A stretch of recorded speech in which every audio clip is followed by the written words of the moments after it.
समाव आङो दिनै जा सिसिटुआनि मोनसे टर्च लाइट प्रसेसिं मोनसे प्रसेस जागासिनो दङ टंला माबायाव टाउनाव बे समाव आङो जोंहा NDPनि बिथां जइन्ट सेक्रेटारि बिथांखौ आं लोगो मोनदों बे समाव जितु बर' हारिनि जितु जेंना बा बड'लेण्ड दाबि बे बड'लेण्ड दाबियाव बिथांमोननि ग्रुपआ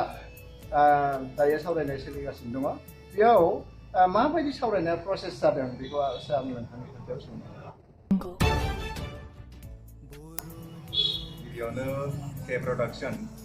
बर' निउज नोंथांनिसिम साबायखर थाबाय बे मुहूर्तआव बेखिनि बाथ्राखौ सोंनायनि थाखाय एबा नोंथांनि गेजेरजों किसु खोथाखौ मोनथिहोनो हानायनि थाखाय बुंनो थाङोब्ला दा सोलिबाय थानाय मुगायाव जे बर'फोरनि इस्युखौ लानानै भारत सरकार NDP प्रग्रेसिभ आरो NDP बे आफादा लोगोसेयैनो सावरायलायबाय थादों आरो बे एखेथा इस्युखौनो दुलाराय बर' फरायसा आफाद people joint action committee for Bodoland movement UPPL आरो गुबुन गुबुन जथायै बे समस्यानि सायाव भारत सरकारजों सावरायबाय थानाय जादों सिगांनि समफोराव आरो बिनि सायाव आन्दलनबो सोलिबाय थादों दा नोंथांनि सोंनाय बायदियै दानि सावरायबाय थानाया माब्रैहाय जौगादों बेवहाय आंनि बुंनो गोनाङा ओरैनो बर'नि समस्याया गोबाव सम जाबाय आरो बेखौ लाना सावरायबाय थादों आरो बै थांनाय समफोराव जेसेबांखिनि सावरायनानै आवगायदोंमोन बेनिफ्राय बहुतसिन साबसिन दायो आवगायदों होननानै आं बुंनांगोन मानो होनोब्ला प्रत्येक आफादनि सावरायनाय बे सावरायनायाव आं गावबो बेखौ रिप्रेजेन्ट खालामनो मोनो आरो जेब्लानो सावरायबाय थादों अब्लानो जोंनि नेशनेल काउन्सिल थारमाने NDP प्रग्रेसिभ नेशनेल काउन्सिल बे काउन्सिलावहाय फोरमायनाय जायो बेनिफ्राय दुलाराय रायजो राजाफोरनोबो बेखौ फोरमायनाय जादों दायो दाख्लै बावैसो जोंहा लेटेस्ट गुवाहाटीयावहाय भारत सरकारनिफ्राय सायख'जानाय इन्टारल'किउटर AB माथुर बिथांजों सावरायनाय जादों आरो बे सावरायनाया खोब पजिटिभ आरो बे बेसिसखौ लानानैनो जोङो दायो रायजो राजाफोरनोबो फोरमायनाय जादों सावरायनायावहाय माखासे जोंनि हारिनि बेरेखा हान्जाफ्रा बेयावहाय माखासे कमेन्टखौ होनायखौ जों नुनो मोनदों आरो बिथांमोना बड'लेण्ड दाबिनि सायाव माने बेरेखा खालामनायखौ नुदों बे समाव नोंथाङा मा बेयो स्वाभाबिक दिनै जोंनि बर' माहारिनि खोथाखौसो जों बांसिनै साननानै नायनांगोन जेब्ला बर'फ्रा आन्दलन खालामदों आरो माबा मोनसे मोजां फिथाइ मोननो थांदों बै समाव बेबायदि गुबुन एजेन्सिफ्रा एबा गुबुन हारिफोरनिफ्रायबो माखासे कमेन्टफोरखौ जों खोनानो मोनदों बेखौ जों स्वाभाबिक साननानै लायोसै बुजिनो गोनां बाथ्राया नैबेसो जे जों बर'फ्रा माखौ लानानै आन्दलन खालामदों बे आन्दलन खालामनो गोनां जानायनि जाहोनानो बेफोरनो दा जेब्लानो बे आन्दलन खालामनानै माबा मोनसे मोजां फिथाइखौ मोननो थांगोन बे स्वाभाबिकयै जागोन जोंहा गोसो होनांगौ बाथ्राया बेसो जोंहा प्रब्लेम दङ जोंहा जेंना दं आरो बे जेंनाखौ जोङो भारत सरकारनो दिनै जों फोरमायनो हादों एबा जों मोनथिहोनो हादों NDPनि गेजेराव मोनसे फेक्टर जादों दायो बेफोर फेक्टरा जुदि नोंथांमोननि सावरायनायाव एसे हेंथा आसलते बे गावस्रालांनाय जों बेखौ स्प्लिन्टार ग्रुप होननानै जों बुंदों बिथांमोना आफादनिफ्राय माखासे डिसिप्लिनारि एक्सननि गेजेरजों बिथांमोनखौ जेब्ला बिबाननिफ्राय बोख्लायो बिनि उनाव बिबाननिफ्राय बोख्लायनायनि उनाव बिथांमोनखौ जेब्ला आफादनिफ्राय एक्सपेल खालामो बिनि उनाव बिथांमोना गावसोरनि लिडारशिपखौ कन्टिनिउ खालामनो थाखाय बेखिनि हाबाखौ मावदों होनना आं सानो बे प्रथम बेनिफ्राय बेखिनि बाथ्राया जाहैबाय अर्गानाइजेसनेल बिषय जोंनि गेजेराव जि जादों जायाखै बेखौ लानानै जों बेखौ एक्सपेल खालामदों बे अर्गानाइजेसनेल मोनसे मेटार बेनिफ्राय ओरैबायदि नोजोरजों नोंथाङा बेखौ नायनांगोन जे भारत सरकारा NDPजों सावरायबाय थादों दा बिथाङा आफादनिफ्राय जेब्ला एक्सपेल जायो गावस्रानानै थाङो बिनि उनावबो माखासे सेक्सनखौ लानानै आरो बेबायदिनो कमन मानसिफोरखौ लाफानानै गावखौनो मोनसे लिडारशिप हिसाबै बिथाङा सिनायथि होबाय आरो बेनि गेजेराव आफाद हिसाबैबो गावखौ आङो NDP प्रग्रेसिभनिनो आफादगिरि बेखौ गाव जेब्ला डिक्लेयार खालामो बेखौ लानानै बिथांमोना भारत सरकारजों सावरायनो ओंखारबोदों आं एसे बुंनो सानदों बेखौ टेक्निकेलि ओरैबायदि बुजिना नायनांगोन भारत सरकारा बिथांमोनखौ माबोरैहाय इनभल्भ खालामदों होननानै बुंनो थाङोब्ला ए.बि. माथुर बिथाङा जाहैबाय इन्टारलिक्युटर एनडिपि प्रग्रेसिभ एबा बर'नि जेंनाखौ फोस्रांनो थाखाय बिथाङा सायख'जानाय बिथांनि नोजोराव जे एनडिपिआ मोनसे इस्युखौ लानानै दिनै सावरायबाय थादों आरो बे सावरायनायखौ बिथांनि मथे कन्टिनिउ खालामनांगौ दा जोंनि गेजेराव जिथु फेक्सन बे फेक्सना आफादनि गेजेराव जाना थानाय जोंहा बुंनांगौआ बिसोर जे जों थांनाय 2010 मायथाइनिफ्राय एनडिपि प्रग्रेसिभ जों जादों एनडिपि प्रग्रेसिभआ बेनिफ्रायनो सरकारजों सावरायनायखौ कन्टिनिउ खालामदों खिन्थु बेनि एसे सिगां नाहरोब्ला नोंथांमोना नुगोन एनडिपिल'सोमोन जुदि एनडिपिआ 2005 मायथाइनिफ्राय सिजफायार खालामखांनायनि उनाव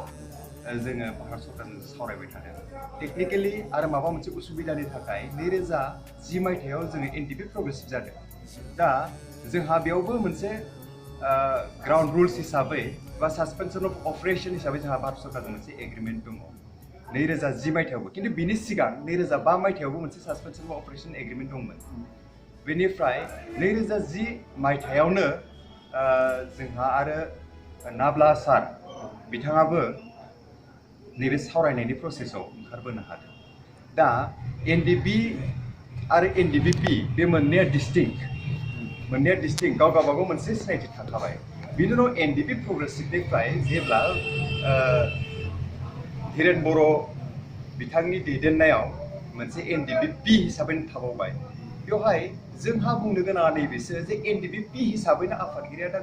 बि सोमखोर एबा गबिन्द बसुमतारी बेनि उनाव एनडिपिपिनिनो धीरेन बर' बिथाङा माबा मोनसे आफादखौ जुदि दाना लानो हादोंब्ला आंनि बुंनांगौआ बेसो बिथाङाबो मोनसे आइडेन्टिटि गावखौनो होथों एट द सेम टाइम गभर्नमेन्टआ सावरायनाया एनडिपिनि प्रब्लेम एबा बर'फोरनि प्रब्लेमखौ सावरायनानै समाधान खालामखानांगोनखा बाहाय रायजो राजा बिथांमोनहा जेबो आदारवाइज लानाङा बेखौ आं सानो खोथाया जाहैबाय मा इस्युखौ लानानै इस्युआ बे मोनसेयानो बेखौ लानानै हेरफेर दा खालामथों आरो गासैबो बेखौ लानानै हेरफेर खालामबा मा जागोन आल्टिमेटलि बे जों जि सावरायदों बे सावरायनायाव गोबां रोखोमनि आर्गुमेन्टफोर जायोब्ला बे आर्गुमेन्टफोर खालामनो थांनायाव भारत सरकार बिनि सुबिदाखौ लाखागोनखा एबा एनिमि फर्सआ बिनि सुबिदाखौ लाखागोनखा आरो दायो जिथु खोथा नुजाबाय थादों जेनेबा ससियेल मिडिया एबा निउस मिडियाफ्राव जे गुबुन बेबायदिनो रोखोमनि खोथाफोरखौ बुंबाय थादों बेहाय गुबुना बुंनो चान्स मोनगोन खोथाया जाहैबाय मा भारत सरकारा एनडिपिजों सावरायनांगौ पि फैबाय एनडिपि थाबाय आरो बिथां धीरेन ग्रुपनि एनडिपिखौ मा मुं होयो बेखौ आं बुजिया खिन्थु बिथांमोनजोंबो सावरायनांगोन सावरायनो गोनांखौ नुदोंब्ला सावरायनांगोन बेहाय आंहा बुंनो गोनां गैया दिनैनि तारिखाव जों रायजो राजाफ्रा बेखौ एसे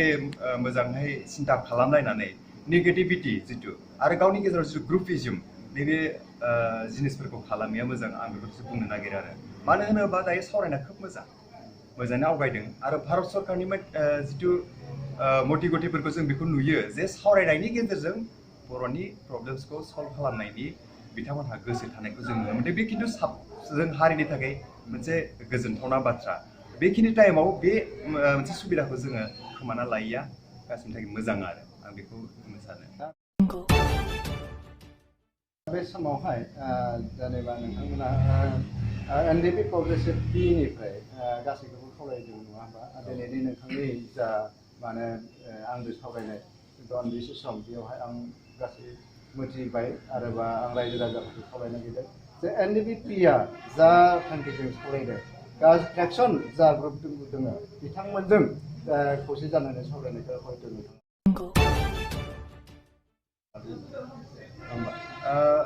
फेक्सनजों बिथांमोनजों सावरायनायखौ आं लुबैदों होनना बुंनो थाङा जोंहा आफादनि स्टेन्डआ बेनो जों दाबो एनडिपि प्रग्रेसिभ हिसाबै जों सावरायनायखौ जों कन्टिनिउ खालामगोन आरो जोंहा एनडिपि प्रग्रेसिभ आरो एनडिपि मोननैजों जों सावरायनायखौ कन्टिनिउ खालामगोन बेल' नङा दुलाराय बर' फरायसा आफाद बिथांमोनजोंबो सावरायनाया कन्टिनिउ जानांगौ आरो जों ज'यैनो सावरायदों दा जायफ्रानोखि स्प्लिटार ग्रुप बिथांमोना जानानै थांबाय बिथांमोनजों सरकारा सावराया बिथांमोननि बाथ्रा आरो बिथांमोना थार इस्युखौनो लानानै सावरायदोंब्ला दिनैनि तारिखाव आलादाहै ओंखारलांनायनि प्रयजनालाय माथोमोन गेदेर कुइसना बे आरो आंहा बुंनो गोनाङा बिसोर रायजो राजाफ्रा एबा जों बर'आव जिथु संगठनफोर दङ बिथांमोननि दैदेनगिरिफ्रा थौले मेलेम लायालासिनो अन्तत बे गेदेर इस्युखौ सिगाङाव दोननानै बोरैहाय सरकारनिफ्राय बांसिनै आदाय खालामनो हायो मोजांसिनै आदाय खालामनो हायो बेखौ माने आं आपिल खालामो बेखौ सिन्था खालामलायनांगौनि प्रयजन दं आरो बाथ्राया बेवहायसो बुजिनाया गोनांथि दं जे सावरायनाया कन्टिनिउ जागासिनिफ्राय सावरायनाया कन्टिनिउ जानांगौ बेनिफ्राय बे सावरायनायखौ साबजायालासिनो सोरबाया जुदि ओंखारलांदोंबा बे गोरोन्थि जागोन आरो जुदि बेवहायनो इस्युआ दंमोनब्ला जेनेबा ग्रुप जानांगौनि माथो प्रयोजन दंमोन बाथ्राया बे आरो बाथ्राया टेकनिकेलि बे आरो दिनैनि तारिखाव भारत सरकारा बिथांमोनजोंबो सावरायदोंब्ला इस्युखौ हमथाबनानै सावरायनो हादोंब्ला बे मोजांनि बाथ्रा बाहाय बुंनो गोनां जेबो गैया दा जों एनडिबि प्रग्रेसिभ दुलाराय बर' फरायसा आफाद जइन्ट एक्सन कमिटि आरो बिथिं इउपिपिएल थाबाय जों बेयाव जों दाबो स्टिक आरो बेनिफ्राय जों एसेबो दोरोदनाय नङा आरो जों बेखौ लानानै जों आवगायबाय थागोन आरो जों आसा खालामदों गुसुं समनि बिथोराव भारत सरकारा बेनि थाखाय मोजां बेब'स्था खालामो आं नोंथांमोनखौ दान्दिसे सम होनायनि थाखाय गोबां साबायखर बावहरबाय ओमफ्राय बेबायदिनो आं सानो बर' जाथिनि थाखाय नोंथांमोननि जा अबदान जा बिहोथाय बियो अरायबो बेबायदिनो जाबाय थाथों बेखौ आं आंनि सोमोन्दैफोर खावलायदों आरो नायगिरि नोंथांमोनखौबो आं खावलायदों जे एनडिबिपि जा दिनै सावरायनायनि हाबाफारियाव लादों बिथांमोना सिटुआदो लोगोसे जानानै बर' हारिनि थाखाय जांख्रिखांनायाव बिथांमोना अरायबो मुखुबै नांथाबगोन आरो बेबायदिनो जों रायजो राजायाबो जाहाथे बिथांमोनखौ साफ्रोम रायजो राजाफ्रा मदद होलाङो बेखौ आं रायजो राजा आंनि नायगिरि चेनेलनि नायगिरि बिथांमोनखौ खावलायदों दा बे समाव आं नोंखौ खुलुमो